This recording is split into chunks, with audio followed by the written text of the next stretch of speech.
தமிழரின் வரலாற்றில் வெற்றியும் வியப்பும் சேர்ந்து நிற்கும் பேரரசர் ஒருவர் இருந்தார். அவர்தான் ராஜேந்திர சோழர்.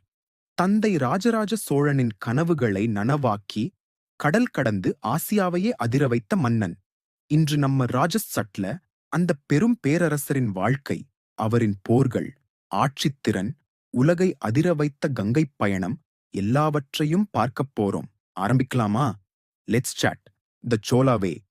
ராஜேந்திர சோழர் கடலை கடந்த தமிழ் பேரரசர்.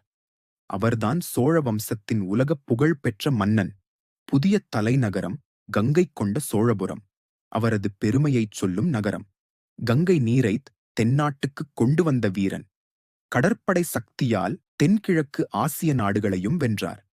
இந்திய வரலாற்றில் முதல் கடல் பேரரசு அமைத்தவர் ராஜேந்திர சோழர். அவரது ஆட்சிக் காலம் தமிழரின் பொற்காலம். அறிவு, ஆட்சி, கலாச்சாரம் மூன்றிலும் முன்னேறிய ராஜா. சோழர் சிங்கம். ராஜேந்திர சோழன் எப்போதும் தமிழரின் பெருமை. இதுதான் ராஜேந்திர சோழரின் கதை. தமிழனின் சாம்ராஜ்யம் உலகை அதிர வைத்த கதை.